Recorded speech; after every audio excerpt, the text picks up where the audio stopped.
Close your eyes for a second. Imagine waking up, pulling back the curtains, and seeing a moon that swallows the entire sky.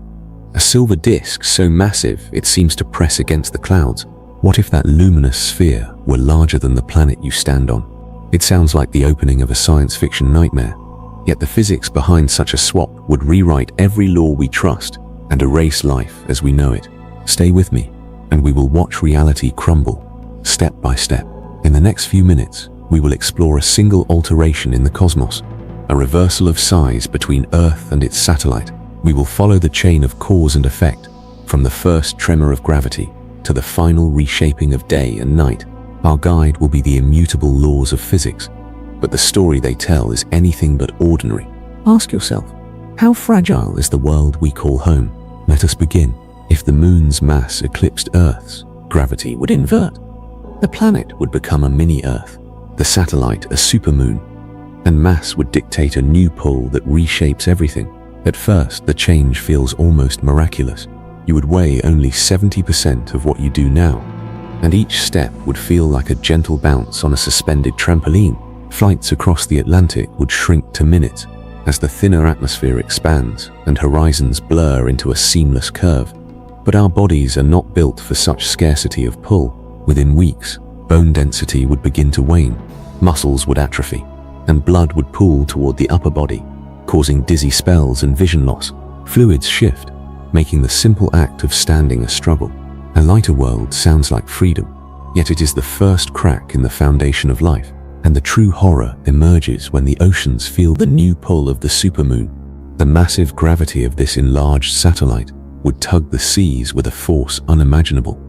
Tides would no longer be rhythmic cycles, but permanent, towering walls of water 30 meters high, spilling over continents in a single relentless surge. Coastal metropolises such as New York, London, and Tokyo would be erased in an instant, their skylines swallowed by an endless sea. Beneath the surface, tidal friction would drag on Earth's molten core, igniting volcanoes across the globe and setting off earthquakes that shatter the crust. The ring of fire would erupt with a fury never before witnessed. Because mini-Earth has lost much of its mass, its grip on the atmosphere would weaken. Air would begin to bleed into space, turning the sky into a thin veil that offers no protection from solar radiation. Days would become a battle between scorching heat and freezing night. While oceans evaporate under the relentless sun, humanity would find itself gasping for breath in a world that can no longer hold the very air we need. If this is blowing your mind, hit that subscribe button and let's keep exploring together. But the story does not end with a suffocating sky. As the thin veil of air drifts away, the moon's gravitational grip begins to dominate the orbital dance of the system. Over the course of countless centuries, accelerated in our thought experiment, the Earth's rotation slows until it falls into a tidal lock with the supermoon. One hemisphere will forever face the massive satellite, while the opposite side will never see its light. Imagine a world where daylight stretches for weeks, followed by an endless night that lasts just as long. The very notion of a 24-hour day collapses, replaced by a cycle as long as a month on our current calendar. With the Earth now a permanent moon, orbiting a larger companion, the balance of forces reshapes the entire solar neighborhood. The combined mass of the new pair exerts a stronger pull on the Sun, subtly altering the Earth's orbital distance. In this new configuration, the planet drifts slightly farther from the Sun, cooling the already thin atmosphere even more. Nights become bitterly cold, freezing any remaining water into a crust of ice that blankets the landscape. Days, when the sun does break through, scorch the surface to the point where any exposed rock begins to melt, creating rivers of molten silicate that carve new valleys in a matter of hours. Humanity, if any fragile colonies survive the initial cataclysm, faces a stark choice. The barren surface of mini-Earth can no longer sustain life as we know it, but the supermoon offers a glimmer of hope. Its massive size means it retains a stronger gravitational hold on any remaining gases, and its polar regions harbor vast deposits of frozen volatiles. If we could harness the energy of the sun and redirect it toward these icy caps, we might melt enough material to create a thin, breathable atmosphere, a process we would call terraforming on a scale never before imagined.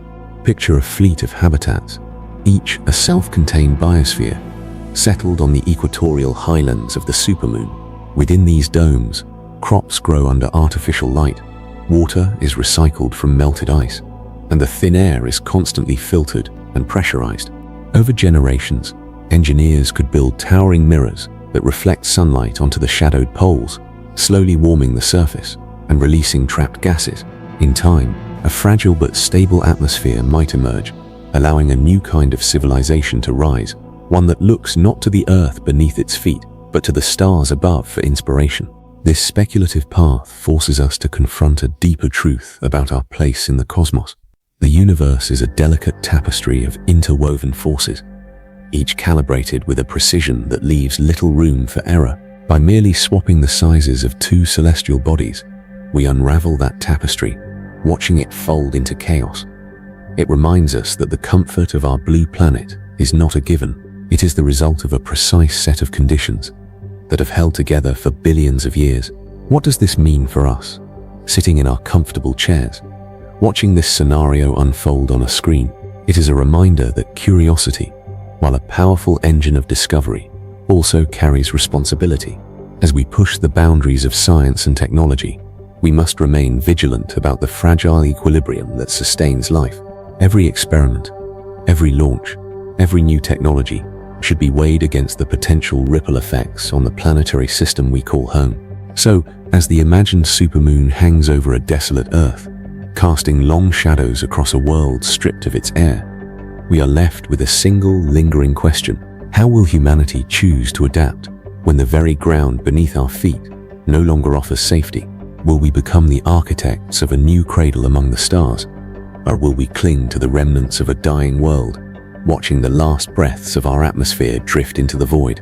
If this journey through a cosmic nightmare sparked your imagination, share your thoughts in the comments below. Do you think we could truly terraform a massive moon? Or would the challenges be insurmountable? Your ideas fuel the conversation, and together we can explore the farthest edges of possibility.